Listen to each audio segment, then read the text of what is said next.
El Ejecutivo Autonómico va a revisar la oferta de titulaciones de la Universidad de Extremadura para que se adapte a las nuevas necesidades y sea más atractiva para los alumnos, vinculándola al nuevo marco de financiación estable que demanda la universidad desde hace tiempo. Así lo expuso este miércoles el consejero de Economía, Ciencia y Agenda Digital, el emeritense Rafael España, en una comparecencia a petición propia en la Asamblea de Extremadura. Esta es precisamente una de las medidas que hemos estado solicitando desde este programa en repetidas ocasiones, la adaptación de la UEX a los nuevos empleos que demanda el mercado laboral, con una mejor especialización implícita y un mayor periodo de prácticas en empresas que debe vertebrar la carta de titulaciones que oferta nuestra universidad. No hace mucho, en una reunión con otros directores de medios de comunicación y representantes públicos, hablamos de esta necesaria adaptación a la que ya ha llegado parte de la formación profesional. No obstante, la tasa de empleabilidad en muchos módulos de la FP es mayor que la de los grados que se entroncan en la misma materia. Pero es que además esta remodelación de la oferta debe ser constante, porque nos encontramos en una sociedad que evoluciona a una velocidad de vértigo y cada día se inventan nuevas profesiones vinculadas al avance tecnológico. Son muchos los alumnos que ante una misma titulación eligen salir a estudiar fuera de nuestra región, y esta pérdida paulatina de alumnos debe frenarse porque el alumno que sale a estudiar suele desarrollar su proyecto de vida también fuera de la región en un porcentaje bastante elevado. Este tema es por tanto transversal con la despoblación y requiere de políticas que eviten que nuestra juventud se vaya a estudiar fuera de Extremadura. Buenas noches.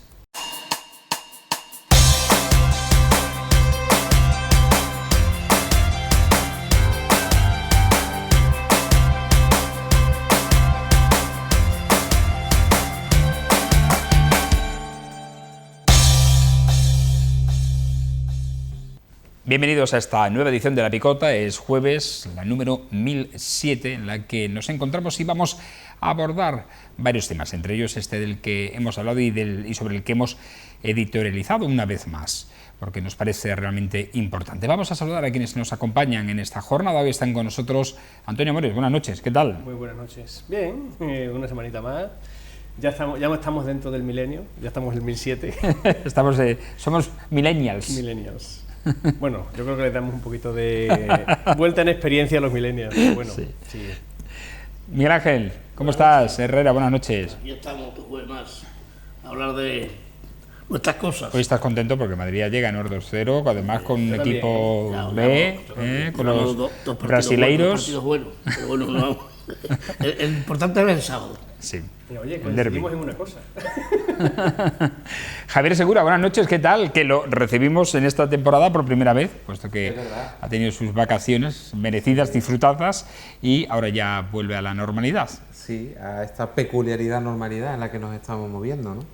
Y viendo, bueno, cosas que no han cambiado de antes del verano y cosas nuevas, ¿no? Como por ejemplo esta invitación que hace la Junta a que se haga una revisión de las titulaciones de la universidad.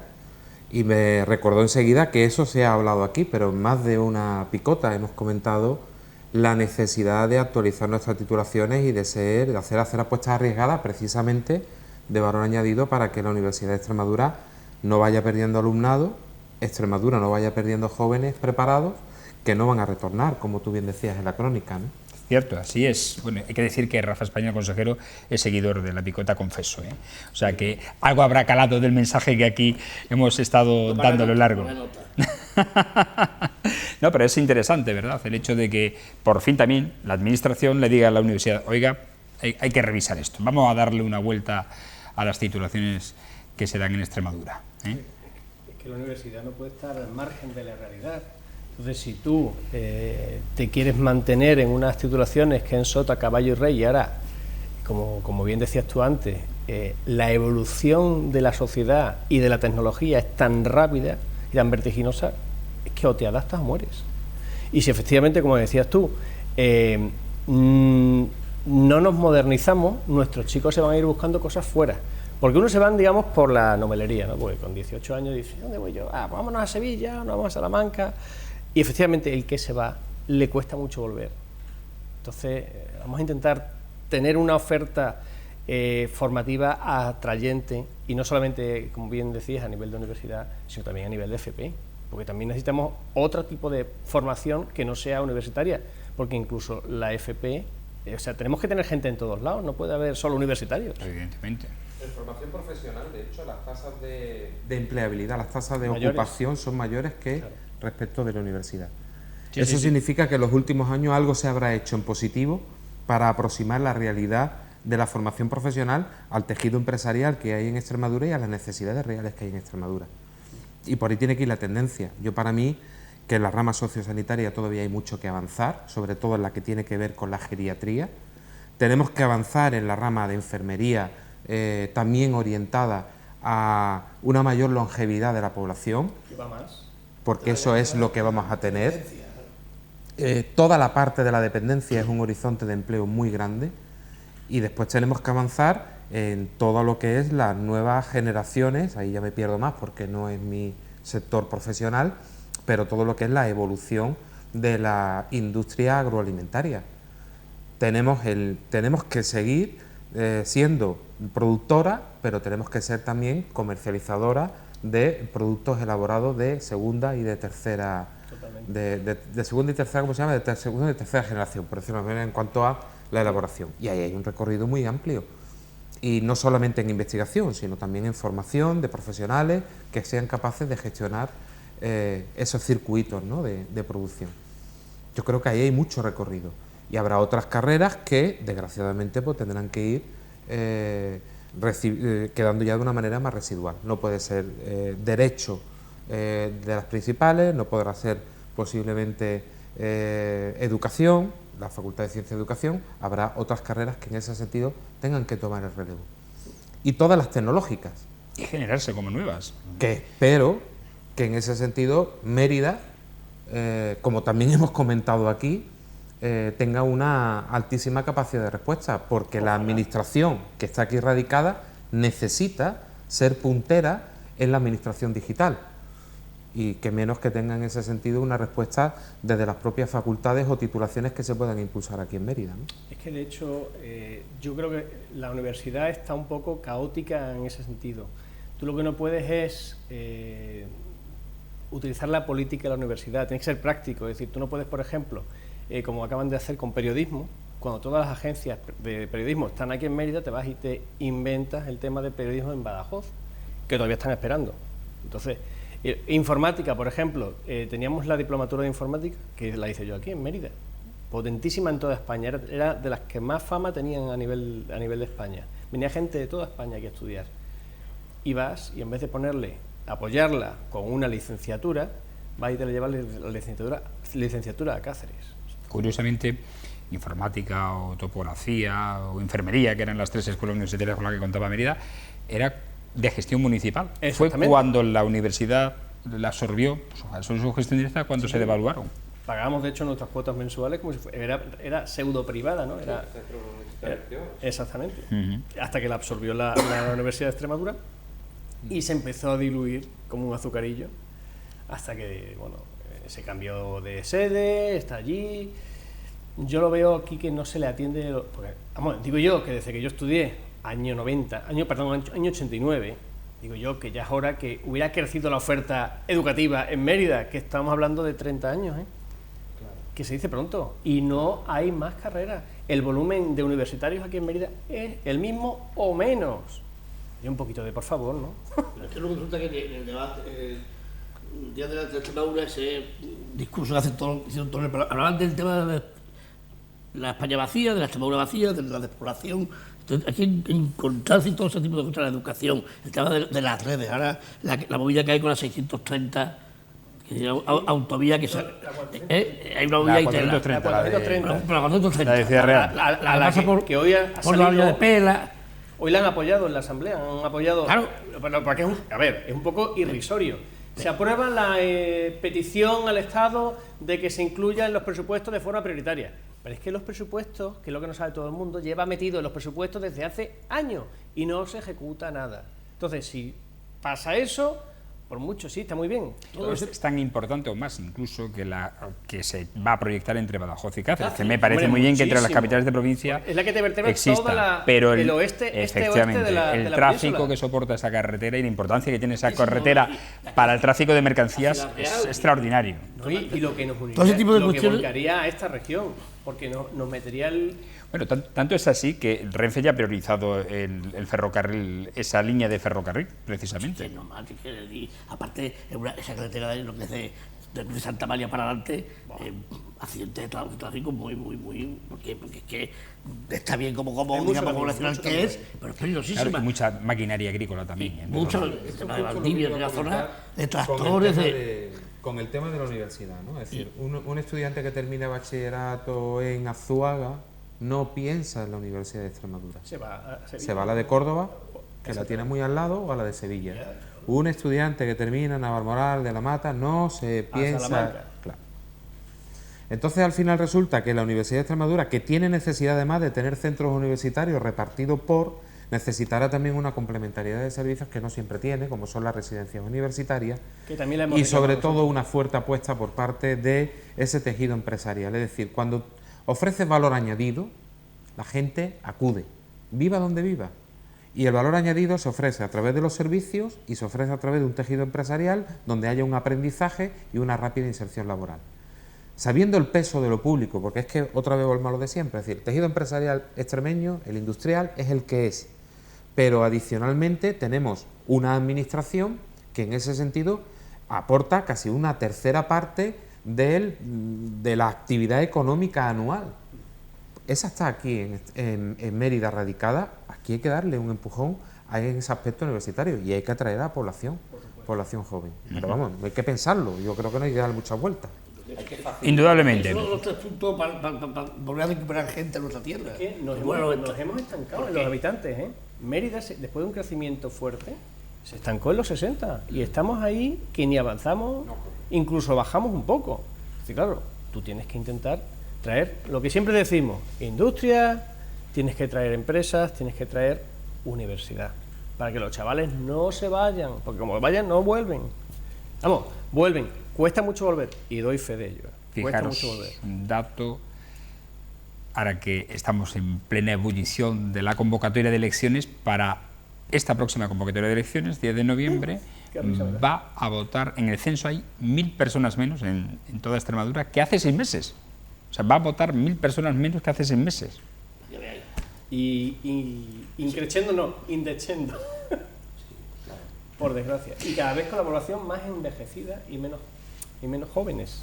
Bueno, vamos a entrar en otras materias porque tenemos que hablar de turismo. La ciudad de Mérida ha crecido un 3,93% en el número de visitantes y un 10% en alojamientos, según los datos conocidos este miércoles por el Observatorio Turístico de la Secretaría de Estado. De este casi 4% que han crecido el número de viajeros y un 1,5% corresponde al crecimiento de turistas extranjeros. En cuanto a los alojamientos hoteleros, ya se contabilizan un total de 25 en la ciudad en el último año, aumentando las plazas en un 4,9% hasta alcanzar las 1.931, siendo la media de pernoctaciones de 1,5 noches por viajero. En cuanto al gasto medio por visitante, Mérida registra una media de 120 euros, mientras que la media del conjunto de ciudades patrimonio es de 106 euros. De esta cantidad, el desglose de este dinero que se gasta cada turista que viene a la ciudad, 55 euros lo destina a alojamiento, 37 a restauración, 17 euros a entradas a monumentos y 11 a compras en tiendas de media. Estos datos han sido dados a conocer por la Secretaria de Estado de Turismo a los concejales de las 15 ciudades que conforman el Grupo Ciudades Patrimonio y a los alcaldes de Ibiza y Mérida que estuvieron presentes en esta reunión. Además, en el informe se constata la satisfacción del viajero tras visitar la capital extremeña, pues el 58% de los turistas han mostrado su interés en volver a visitar la ciudad. Vamos a empezar por ti, Javier, que creo que le has echado una ojeada a las 122 páginas del informe. ¿Has descubierto algo más? Bueno, he descubierto por dónde pueden ir los retos, ¿verdad? Uno se acaba de mencionar, que tiene mucha relación con las infraestructuras, como nos podemos imaginar. En la medida en la que mejoren las infraestructuras, que llegan a Mérida, el crecimiento del turismo puede ser muchísimo mayor que el que se ha tenido en los últimos años, la tendencia de los últimos años. Especialmente el turismo extranjero, porque aquí de donde nos nutrimos realmente es de un turismo nacional. Y después, por otro lado, marcaba un reto teniendo en cuenta la población y teniendo en cuenta la distancia que hay respecto a los grandes centros turísticos que existen en España. Y donde decía que quizá no hay que plantearse tanto los paquetes vacacionales tradicionales como los que podemos encontrar en cualquier agencia de viaje cuando planificamos unas vacaciones a la playa o nos queremos ir a París, que incluye la visita a Euro Disney. Eso sería un paquete vacacional, ¿no? Sino que aquí lo que tenemos que pensar más en cómo articular el turismo de experiencia, el turismo dirigido a esas personas que quieren un turismo tranquilo, un turismo basado en experiencias que conjuguen nuestras grandes fortalezas, el patrimonio, la gastronomía y la naturaleza. Y cómo, combinando esas tres dimensiones, también podemos ser importantes atrayentes de más turismo. Viendo los datos que incluso comentaba el ayuntamiento y que acabas de comentar en la crónica, yo decía, pues tan difícil no tiene por qué ser, porque estamos hablando de 25 establecimientos hoteleros, estamos hablando de una potente asociación hostelera que hay en Mérida, pues se trata de juntar y decir, oye, con estos retos, ¿qué se nos ocurre que podemos crear? Y dar ahí, por ese lado, pues dar salidas interesantes, ¿no? Antonio. Bueno, yo había apuntado una cosa muy interesante y aquí siempre tenemos, vamos creciendo todo año a año. Gracias a Dios tenemos un patrimonio inigualable, un entorno arqueológico que no lo hay en toda España. Yo no veo que Mérida sea menos explotable que Toledo a nivel turístico extranjero. Tú vas a Toledo y tienes que ir haciendo así por codos por las calles porque está lleno de japoneses, chinos, de todo. Lo que pasa es que Toledo está, ¿cuántos? 60 kilómetros. Esa es la clave. De Entonces, Madrid, que son casi 4 millones con su área metropolitana. Esas dos claves son importantísimas. Nosotros, y claro, el turismo que llega allí, a Madrid, claro. Claro, sí, pero también te los encuentras, hombre, en menos, cierto es, en Córdoba, en Salamanca, ¿no? Pero si conseguimos de alguna forma mejorar las comunicaciones con Madrid, o teniendo, claro, es que no tenemos aeropuertos cercanos, salvo el de Badajoz, que tampoco es un aeropuerto fuerte, ¿no? Bueno, más bien de Talavera, ¿no? Porque está en Talavera el aeropuerto, ¿no? Pero sí, la mitad de los días del invierno no funciona por niebla. Claro, entonces, si tú te cuesta que te entren en tu casa, no van a venir. Tú tienes que ponerle una alfombra roja para que vengan. Porque si nosotros ya tenemos sobreexplotado, y sigue creciendo a pesar de que lo tenemos sobreexplotado, el turismo nacional, que vienen de todas las partes de España, señor mío, intenta llamar a las puertas del extranjero, porque entonces ya te vendrá. Además, eso sí que gastan dinero. Los extranjeros sí que gastan dinero. Y se quedan no una, sino 2 noches, ya que les cuesta venir, se quedan. Oye, pues vamos a crear paquetes turísticos, vamos a ir a ferias internacionales de peso. Claro, ahí se ve, porque además en el informe solamente el 2% de los visitantes viene en grupo, corresponde a turismo grupal. No hay organización. Es muy poquito. La mayoría es un turismo familiar, que es el 50% concretamente, y el resto pues viene con amigos o viene de otra manera, pero no viene en un viaje organizado. No vienen excursiones. Exacto. Pero tú tiene que montar su experiencia. Pero es que tú puedes vender paquetes conjuntos, que es que tenemos en Extremadura un patrimonio espectacular. Tenemos historia, tenemos naturaleza, tenemos paisajes, tenemos todo, señor mío.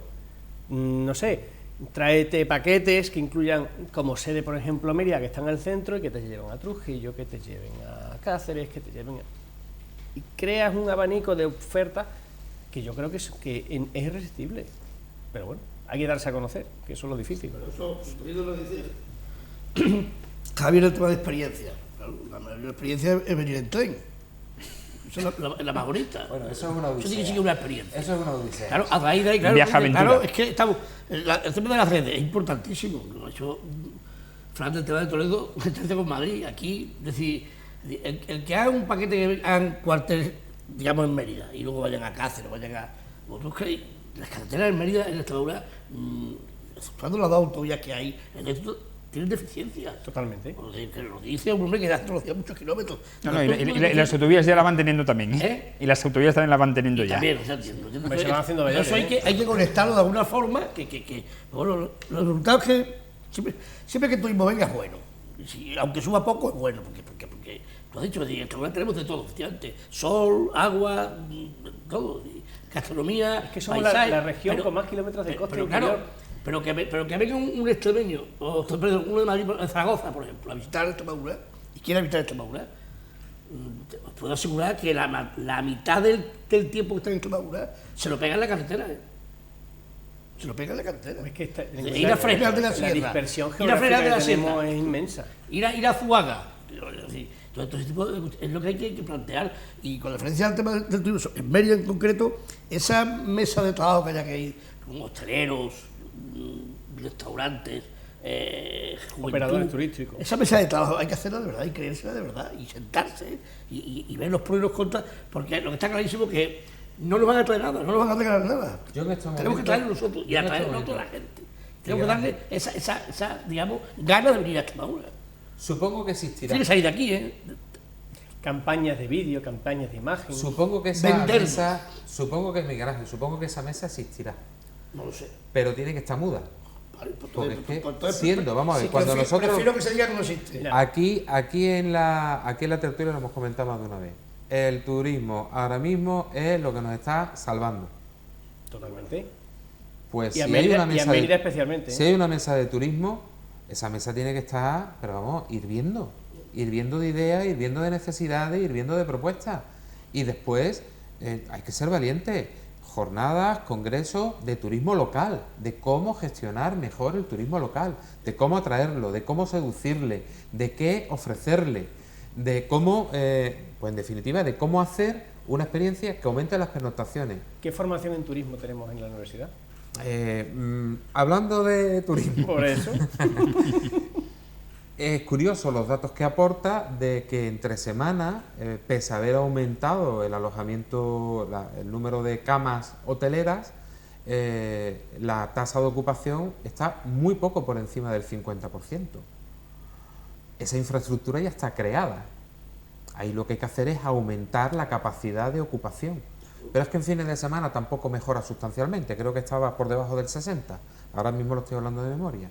Ahí hay un margen enorme para poder crecer. Es decir, que es verdad que estamos hablando de la necesidad de ferrocarril, carretera, mejores conexiones, de acuerdo, pero hay otra infraestructura, en este caso aportada con capital privado, que está generando empleo, que lo único que necesita es que se creen ideas y que se haga crecer. Yo estaba aquí, estuviste en la zona de Zafra, por ahí, hice 11 visitas al cliente mío, ¿no? Ustedes vienen a ver a Rafael este domingo.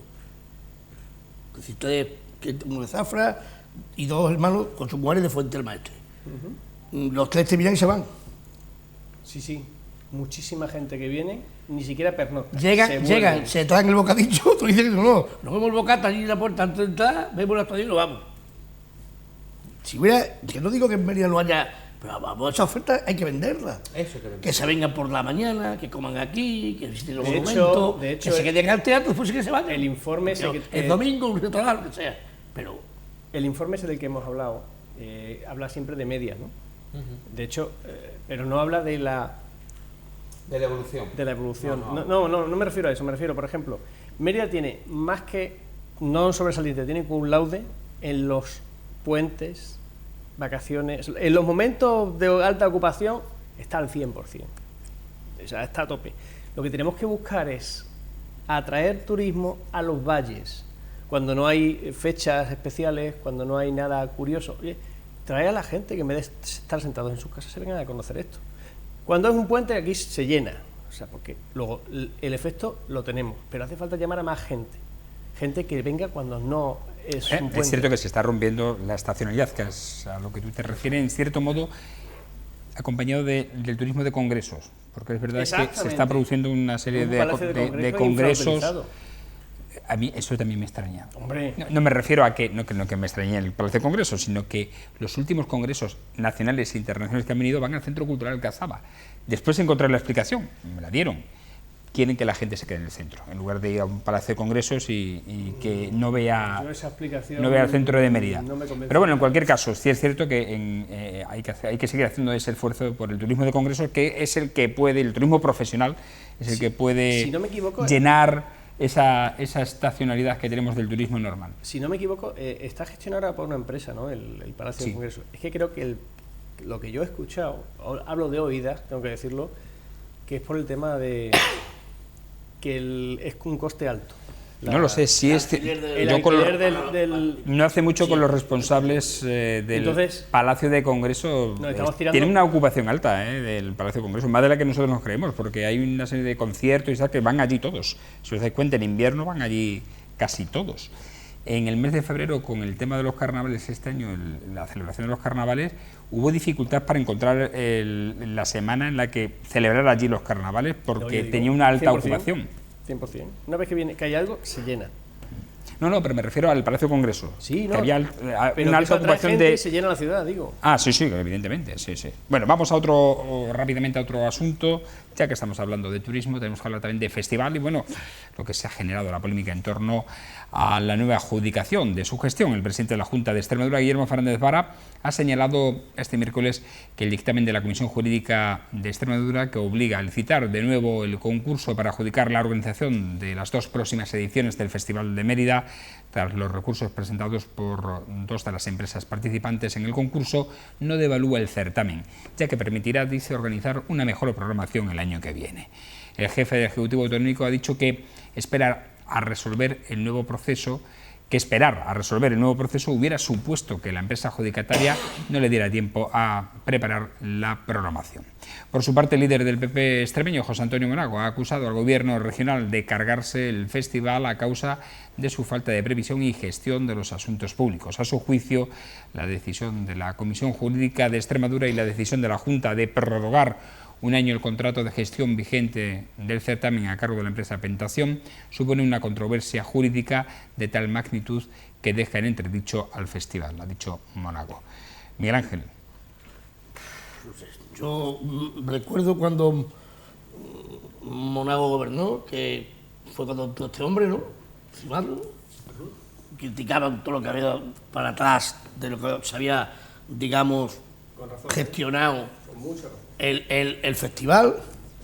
Después con este hombre, hace poco se vio una noticia de que creo, junto con que se había dado la medalla de Extremadura al festival, de que las cuentas del festival estaban, digamos, no claras. Hace poco, en el periódico La Marea, yo lo divulgué también. Es decir, hay una serie de controversias ahí que no entiendo. Ahora, con referencia al contrato, ha habido problemas porque lo han parado el tema de la contratación de las próximas empresas o digamos, gente que se encargue de esto, y ahora se lo dan un año hasta que se solucione el tema del concurso. No entiendo, yo siempre estamos ahí con este tipo de vaivenes. Es decir, si el festival, según dicen, es productivo, ¿por qué? ¿Por qué este tipo de cuestiones, este tipo de incógnitas, este tipo de siempre dudas? Yo, sinceramente, me imagino que los números del Festival de Teatro tendrán su auditoría y tendrán su digamos, aclaración. Desde el cambio hay... Vale. Hay su transparencia, ¿no? Hombre, lo bueno es que si hay 3 empresas que concurren es porque interesa. Efectivamente, claro. Y si hay 2 de ellas que han presentado recurso y ha prosperado, bueno, pues es porque habrá algo ahí, evidentemente, que no está bien, ¿no? Perfecto. Pero digo que el interés, o sea, que el festival va bien. Si no se hubieran presentado 3 empresas para optar a su gestión. Claro. Y va también que ha ido recuperando la deuda que tan gorda que tenía. O sea, que poco a poco se ha ido liquidando y quedándose saneado. O sea, Sí, todavía le quedan unos años, pero está amortizándose. A eso me refiero. O sea, que efectivamente tiene beneficio y ha tenido una calidad muy buena los últimos años. Desde que hubo el cambio, es que antes, por lo visto, esto era la casa de Tocamerro, que cada uno hacía lo que le daba la gana, allí no había facturas, cada uno hacía lo que le daba la gana, y claro, cuando no hay orden ni control, si tú gobiernas una casa, si es que todos lo vemos en nuestra casa, si uno no tiene cuenta de sus cuentas, acaba en la ruina, que es lo que le pasó al festival, sencillamente. Entonces, si tú entra una nueva empresa y consigue normalizar la situación, sacarle su rentabilidad económica, que todo, por desgracia, tiene que tener su rentabilidad porque hay que pagarlo, no podemos estar pagándolo todo constantemente, si no tiene sentido, porque es una cosa que da mucho bien a la ciudad, da mucho ingreso, viene mucho turismo temporal en verano. Sí. El primer reclamo turístico es el festival. Total. Totalmente. Todo el verano, la gente en vez de irse a la playa, pues aquí lo tenemos todo el verano, que la gente viniendo a ver obras de teatro y comiendo en los restaurantes, cenando en los restaurantes, y hay que defenderlo, a mi modo de ver, pero siempre manteniendo una transparencia que obliga, porque si tú tienes esa transparencia por obligación, va a ser muy difícil que te metas en un charco, ¿no?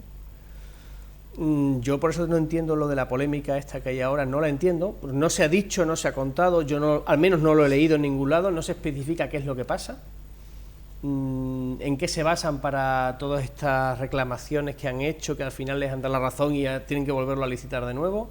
No sé si es que se ha hecho la licitación erróneamente, porque se pensaba que no iba a pasar nada. La picota que hablamos de ese tema, un programa charlón. Yo la verdad no lo entiendo. Hablábamos en su momento de que las empresas que habían recurrido, lo que habían pedido inicialmente era una aclaración jurídica sobre el pliego de condiciones. Exactamente. Por la puntuación que se otorgaba a aquellas representaciones teatrales que ya estaban estrenadas, pero que se podían llevar a los otros espacios escénicos del festival. Y en su momento alegaban que la manera en la que estaba planteado el pliego era un trato de favor sobre lo que Cimarro ya venía realizando, porque era una compañía potente que ya tenía que era como una especie de pliego dirigido a... Efectivamente. Entonces se le pidió la emisión del informe jurídico correspondiente, se hicieron las aclaraciones y aún así pues ha persistido el recurso por parte de las empresas y lo que se ha dicho es que ante la duda pues se inicia una nueva licitación.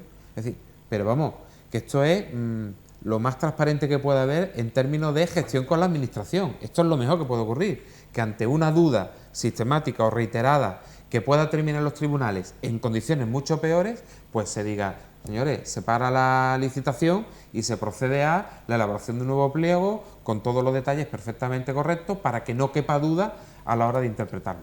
Desde mi punto de vista, eso conlleva, evidentemente, una prórroga. Lo que yo no entiendo es este monago, que es lo que pretende a estas alturas sacar de aquí. Cuando, sí, con sus declaraciones de que hacer esto, que es lo correcto, es, ¿cómo dice? Con lo que costó elevar el prestigio y ahora van y lo tumban. A ver, es cierto que esto... Pues yo no entiendo dónde está el tumbar qué. El tumbar qué hubiera sido mantenerse en las 13, sacar la licitación, que te venga un recurso, que luego pueda haber sentencias en contra y vuelta a empezar. No, si esto sale para adelante y además nos metemos en juicio, es mucho peor. Pero cierto es que el fallo ha venido por hacer mal el pliego. Porque claro... Pues hágase de nuevo. Que estamos de acuerdo, pero no tenía que haberse hecho mal. ¿Ya? Entonces, bueno, tú ya sabes el tema político cómo va, el juego político, ¿no? Se aprovecha en lo mínimo para, oye, que tal...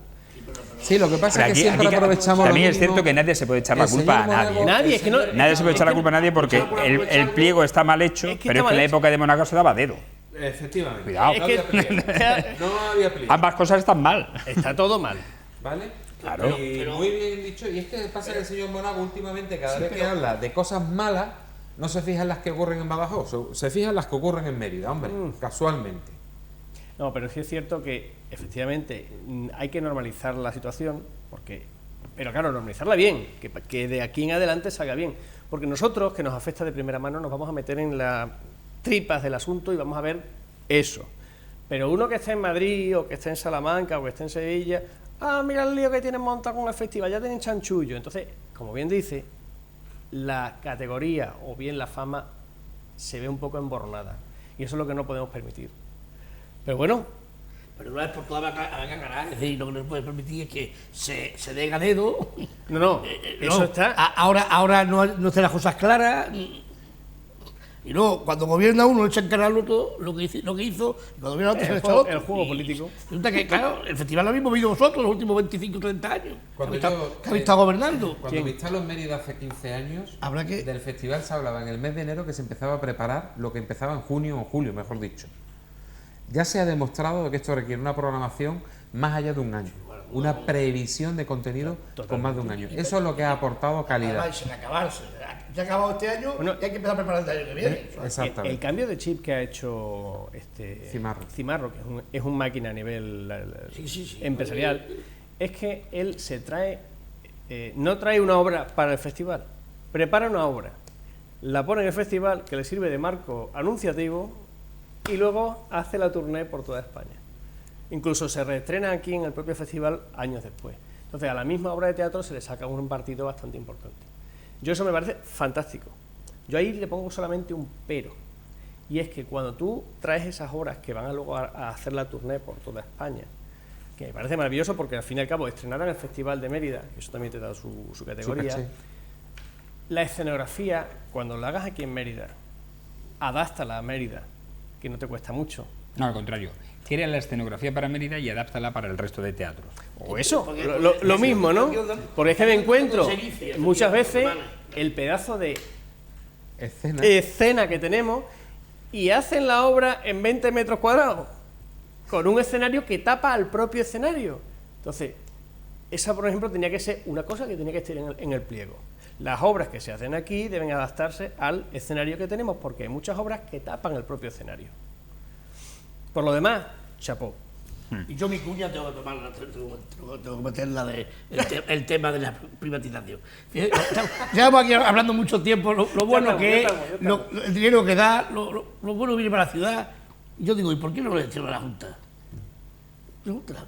Ahí estás con Antonio Vélez. Antonio Vélez quiere que lo gestione... Que ahí estás con Antonio Vélez, que quiere que lo gestione la Junta directamente. ¿Por qué no lo gestiona la Junta? Que lo gestione la Junta, que el director de teatro o el director el gerente sea contratado por la Junta y que... Porque una empresa pues sí, porque lo que es una pena, otra vez dinero público, otra vez venga, para el empresario que se la lleve fresquita.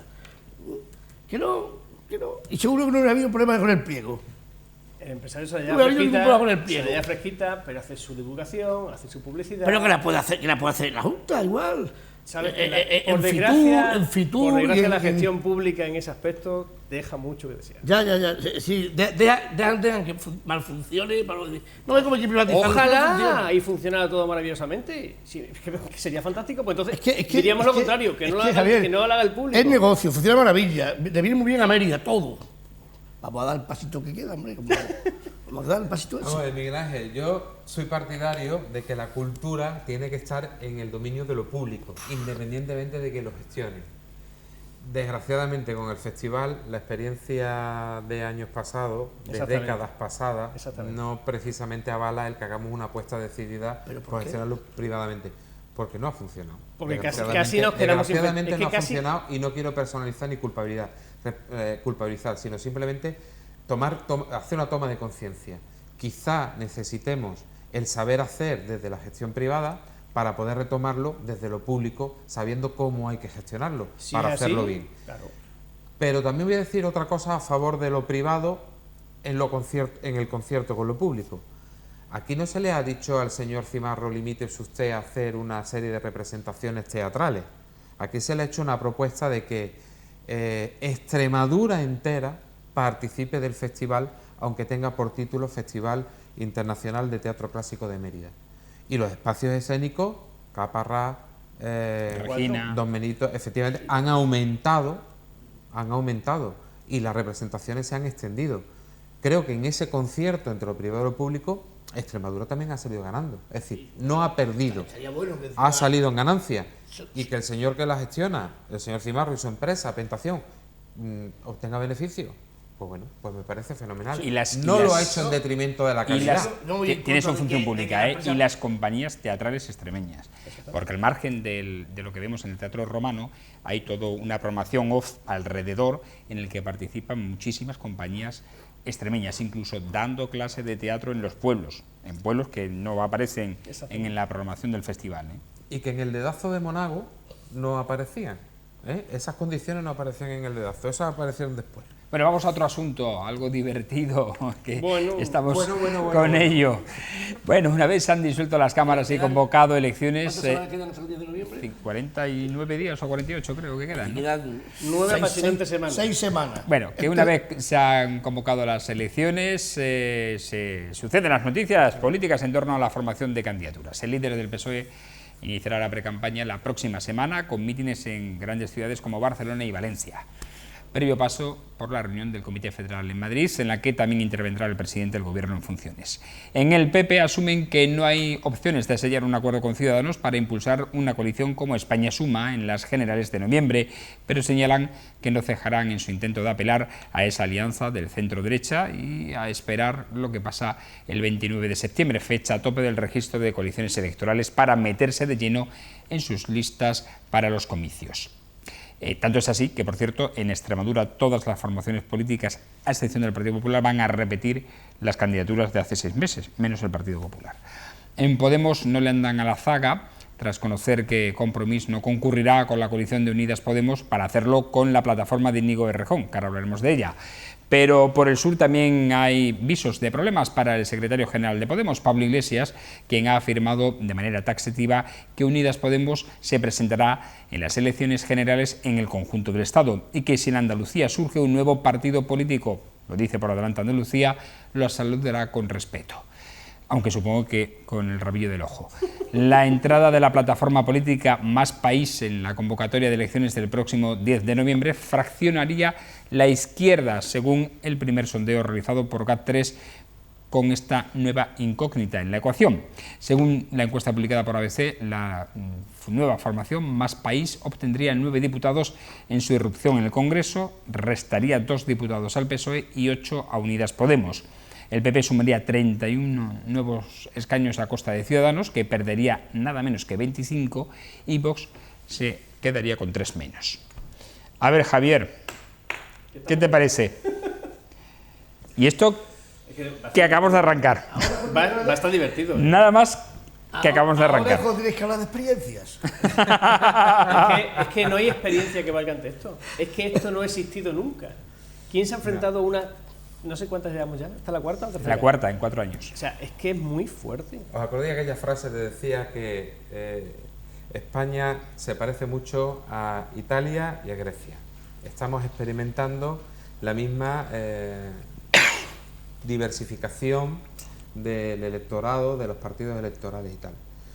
Mira, yo voy a empezar con el titular, ¿vale? Lo que yo interpreto de todo esto, es decir, el gran derrotado de todos estos meses anteriores, para desgracia de los que pensamos en progresistas, se llama el partido de Podemos. Totalmente. Al que le han hecho realmente la segunda moción de censura de los últimos años. La primera fue a Rajoy, la segunda se la acaban de hacer a Pablo Iglesias. Enrique Santiago, que es el secretario general del Partido Comunista de España, de tu partido, que fue mi jefe, Gran camarada y gran amigo mío. que fue mi jefe cuando yo trabajaba en Refugiados, reconocía que desde el Partido Comunista aceptaban investir a Pedro Sánchez y facilitar la constitución de gobierno y no llegar a estas elecciones. Y uno de los motivos era lo que se está viendo ahora, porque se está planteando qué pasa en el partido de Podemos y en Unidas Podemos en todo el territorio. Quiénes se están ya separando, quiénes pueden ir por independiente y qué es lo que va a quedar de residual. Es que ¿Se está separando o les echaron? Bueno, en el caso de Compromís, pues evidentemente... les echaron por diferencia de opiniones. Porque, a ver, Sí, porque lo de yo lo que Rejón no es detecto- casual, ¿no? Sí, pero no hablo yo- ya de Rejón, ya hablo de los que se presentaron a las elecciones generales. Sí, sí. ¿Vale? Hablo de los Marea, hablo de Compromís, hablo de Teresa Rodríguez y la Plataforma de Andalucía. Es el partido de los egos, ¿eh? Porque es ese partido que empezó como una especie de agrupación popular, que fue una estrategia muy inteligente de Pablo Iglesias, porque vio un espacio que estaba muerto, que tenía mucha gente con ganas de quejarse, de reivindicar algo, y cogió y les dio, digamos, la posibilidad de tener su voz. Pero claro, fue de palabra, porque de hecho no ha hecho lo mismo. Luego él predica una cosa y hace la contraria. Y hoy te dice A, mañana te dice B, bueno, como el presidente que tenemos ahora mismo, ¿no? Pero yo creo que ha decepcionado muchísima gente, muchísima gente. y por eso los que le han salido contestones, porque también tenían las mismas ansias de poder que él, Errejón y compañía, han dicho: yo aquí ya no tengo espacio, porque los ha echado él, pues yo me busco la salida 2. Primero empiezo con Carmena, me hago fuerte, y ahora ya salto al visto, que ha visto también muy bien que está débil. Yo ahora me presento a nivel nacional y ocupo el hueco que está decepcionando a él, porque como han dicho los que han hecho la encuesta, efectivamente, mucho voto que coge Errejón no es de Podemos, de hecho Podemos aguanta relativamente, es de mucha abstención que se iba a quedar en casa. Y también le quita al PSOE, le quita bastante voto al PSOE. Entonces, le ha salido bien la jugada a Errejón. Fíjate, yo lo consideraba un poquito torpe, ¿no? Pero le ha salido bastante bien la jugada. Pero sigo diciendo, y me mantengo en lo que dije el otro día, creo que nos podemos llevar muchas sorpresas en noviembre, porque no sabemos cómo va a responder la abstención, ni de izquierda, ni de centro, ni de derecha. No sabemos, porque la gente está tan harta, que lo mismo el de derecha se queda en casa, que lo mismo el de centro dice que pasa, que lo mismo el de izquierda dice que les den por saco y yo me quedo en mi casa. Antonio, es que no se sabe. Antonio, cuando aumenta la abstención, quien pierde son los partidos de izquierda. Siempre. Que son los que se movilizan más fácilmente. Siempre, ¿eh? O sea, que cuanto menor sea la participación electoral, mayor son los resultados que obtiene la derecha. Es que estas son tan atípicas las elecciones, tan atípicas. Oye, tú tienes una opinión particular, ¿no, Miguel Ángel, sobre Unidas Podemos? Un partido que dijera España suma más país. Venga bien, ¿eh? ¿Y por qué no lo más que España? quiere el PP y lo que quiere Errejón, ¿eh? Estamos en la era de la adicción, ¿no? Queda bien, mira, yo todos los términos son muchos más... años que estoy, Te digo, estamos en la época de la adicción. Sí. España suma más, estamos... A ver, mira, yo el tema de los egos lo ha habido en todos los partidos. A ver, los políticos son gente... Pablo Casado es presidente hoy por sus egos. Sí, claro, Pablo Casado no ganó el Congreso del PP, lo ganó Soraya. Sí. La parte de votación de militante. Hombre, claro. La primera parte. Por sus egos. Y porque la Cospedal no podía ver a la otra, y la otra a la otra, y ahora me voy con este, me voy con los otros, y eso es otro partido. Pedro Sánchez ha llegado a ser presidente por sus egos, porque lo salió en su partido como un... Entonces, por sus egos, presidente. Pedro Sánchez... Y por cierto... diciendo lo que tú has dicho, andando con lo del Congreso, claro. Pedro Sánchez ha sido el presidente con menos votos que el segundo. ¿O no? Sí, perfecto. Cuando la moción de censura. Los egos. Pero claro, cuando llega el momento de esta situación, cuando tú oyes un debate o una tertulia que Pedro Sánchez dice que si hubiera gobernado con Unidas Podemos no iba a dormir, ¿por qué no iba a dormir? Sé sincero, claro, porque cuando te echaron de tu partido, en una entrevista que te hizo Jordi Évole, fuiste muy sincero. La presión del IBEX 35, de la señora Botín, de Cebrián, de los altos, la cúpula del PSOE, sé sincero, y ahora le ha pasado igual. El problema que tenemos hoy en día es no ha sido sincero. Porque el político mira por sí que por el país, por desgracia. Porque antes, ¿a cuánto renunciaron los políticos de la transición? Porque mira que se odiaban unos a otros, ¿eh? Y se pusieron de acuerdo a pesar de todo eso. Pero eso había que contar mucho. Yo no sé, pero porque sabes, yo sé parte de la historia y no es todo como la contáis. Bueno, el régimen del 78 que os interesa que se sepa así, no, así. ¿Cómo que nos interesa?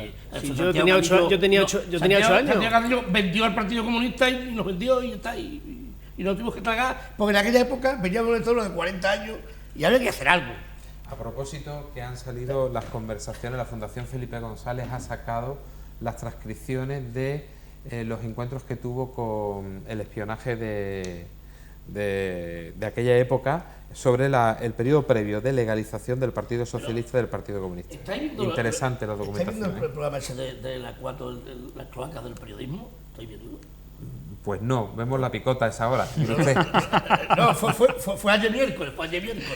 Pues hablan de periodistas comparados y hablaron de muchos periodistas y de los partidos políticos cómo compran a los periodistas. A ver, Miguel Ángel, yo de aquí no me voy a ir. Un segundo, acabo. Entonces, cuando hablo de los egos, es decir, yo me pregunto, y tengo grandes amigos que son hoy gente de Errejón, y les pregunto si Errejón hubiera ganado el Congreso de Vistalegre, en el cual salió Pablo Iglesias, si hubiera ganado Errejón, ¿dónde estaría Errejón hoy? En el sitio de Pablo Iglesias. ¿Y dónde estaría Pablo Iglesias? Pues no lo sé. Vale, y ahora mi pregunta es, El eco es el siguiente. ¿y qué va a hacer Izquierda Unida? Pues yo te voy a decir una cosa, Izquierda Unida, yo actualmente como miembro de Izquierda Unida y del Partido Comunista de toda la vida, este domingo tenemos un consejo en el cual debatiremos a nivel de Extremadura, que vamos a pensar que... Pero bueno, por lo visto, lo que viene de la federal es que vamos juntos, igual que hace meses. ¿Y tú qué opinas? Podemos. Personalmente. Yo personalmente, al final me habéis metido el dedo en la llaga, pero vamos, yo voy a ser sincero, decir, mira, yo creo que este tipo de compromiso eran gente de Izquierda Unida. El tema de las mareas en Galicia eran gente de Izquierda Unida. Es que os han comido. Actúa, por otro lado. Ya pasó con Nueva Izquierda. Si todo eso, podríamos decir, vamos a ir juntos, pues lo mismo no sería malo que Izquierda Unida dijera, bueno, pues se acabó hasta aquí hemos llegado, lo hemos intentado por todos los medios, hemos sido generosos hasta el máximo. Hablas de ego. Alberto Garzón no ha tenido ego, lo ha demostrado. No ha tenido ego, ha aguantado, ha estado ahí, ha puesto, venga, unidas Podemos, venga. Y lo han ninguneado. Bueno, lo han ninguneado. Desde el punto de vista, no, pero yo, cuando lo digo muchas veces, es que hablamos de cargos, hablamos de puestos, hablamos de cómo nos llamamos, qué vamos a hacer, pero no hablamos de lo que interesa a la gente. Por eso cuando yo digo que la gente a la hora de votar debe de pensar de otra forma, por qué voto a este o voto al otro. Porque claro, Izquierda Unida, ¿cuántos años lleva luchando por lo mismo? La historia que tiene Izquierda Unida no tiene que compararse con esta. ¿Y por qué gente? no nos votaba la gente? ¿Por qué? ¿Por qué no? ¿No nos votaba la gente? Pues porque no tendrían esas Porque ideas. si Izquierda Unida, cuando Julio Anguita llegó a tener 26 o 27 diputados, hubiéramos llegado a tener 80 como Porque estos lo han vendido muy bien. Pero que lo han vendido muy bien. Este país hubiera cambiado como un calcetín. Izquierda Unida con 80 diputados en el Parlamento. ¿O tú crees que no? Miguel Ángel, que lo has dicho muy bien tú, ¿eh? Me estoy acordando ahora de la época de Andalucía y la pinza de turno y... Que no hubo pinza ninguna. Pero Javier, no me hables de pinza cuando Pedro Sánchez le ofreció a Ciudadanos, antes que a Unidas Podemos, ahora sí, si Ciudadanos en vez de haber puesto las tres tonterías que ha puesto en el 155, se abstiene, ¿tú tendrías que haber ido a elecciones? ¿Tú crees sinceramente que Ciudadanos, el señor Naranjito Rivera, el día o 2 días antes de la decisión que puso no sé qué del 155, ¿no? No sé qué, si no, con Bildu, no sé qué, nos abstenemos. ¿Tú te crees que si no por esas tres cosas se abstienen, hay elecciones? No. Y esta movida del gurú, señor Iván Redondo, esta movida viene pensando en que esos posibles ascensos de diputados del PSOE y con los pocos o muchos, no sé, que le quede a Ciudadanos, puedan gobernar. Javier, ojalá me equivoque. Mira, nosotros tenemos que ver esto de la siguiente manera. La ciudadanía es como los accionistas de la empresa y tienen que elegir a sus responsables, que en este caso son el gobierno y los líderes de los partidos políticos de la oposición. El accionariado, la ciudadanía, que tiene que nombrar a esos directivos, si esos directivos no son capaces de sacar esto adelante, hay que cambiarlos. Y aquí, en el momento actual, ya sabemos por dónde van los cambios. Y no quiero en ese sentido profundizar. Lo que no puede hacer el accionariado, la ciudadanía, es dejar de ejercer su derecho. No, eso por supuesto. Y hay que ir a votar. Que las opciones de voto sean ratificarse en el voto anterior y que se sigan peleando hasta que se aburran por inanición y se tengan que poner de acuerdo por inanición. Que tengan que cambiar porque se tengan que despedir entre ellos y tengan que relevarse entre ellos, lo que sea. Pero si hay que ir a votar, sea ratificando el voto o sea eligiendo la opción, pero no basada en la venganza o en el coraje, sino en la convicción, como bien decía Miguel Ángel, en la convicción de lo que realmente uno considera que son las ideas. Viendo los programas, las 155 medidas que planteaba el PSOE, las medidas que le proponía Podemos, era increíble la confluencia, la cantidad de temas en los que confluían y la idoneidad de determinados temas. Y no hubo manera de ponerse de acuerdo. Lo que no te puede valer para llegar a ser presidente con una moción de censura, que trabaja Unidas Podemos, ser presidente, y cuando puedes ser presidente que ha sido el más votado, no llegues a respetar a quien te ha puesto de presidente. Eso entenderlo. Y has querido decir que si los elegidos por los accionistas no hacen su trabajo bien, tenían que ser delegados. Es decir, que tú estás a la hora de que Pedro Sánchez, Pablo Iglesias, todos tenían que dejar y el paso. Pues aquellos que realmente consideren de que son los obstáculos. Yo también estoy en esa línea. Yo estoy en esa línea. De cambiarlos, de si los sustituirlos. líderes políticos De sustituirlos. no son capaces de ejercer de estadistas, pues tendremos que cambiar de Mira, política. habría que haber dado una ley de, señores, si no se formaliza gobierno, esta legislatura, si es fallida para todos, incluidos para los Exacto. señores diputados Y que están ustedes a la allí. calle y entran Ustedes a la calle los 350 y que entren Exacto. otros 350 No para las nuevos. leyes que se cambian. Que además no puede usted repetir. Que además no puede repetir. ¿No? Claro. Bueno, nos vamos, señores, no hay tiempo para más. Dudo yo que eso ocurra. Nos vamos. Gracias a Javier Segura, gracias a Miguel Ángel Herrera y gracias a Antonio Amores. A ustedes agradecerles, como siempre, su atención, instándoles a que nos sigan en las redes sociales, Facebook, Twitter, YouTube e Instagram. Y también emplazarles a una nueva edición de La Picota de la mañana viernes, en torno, como siempre, a las 10 menos cuarto de la noche aquí en TDT y en redes sociales. Hasta entonces, buenas noches y sean felices.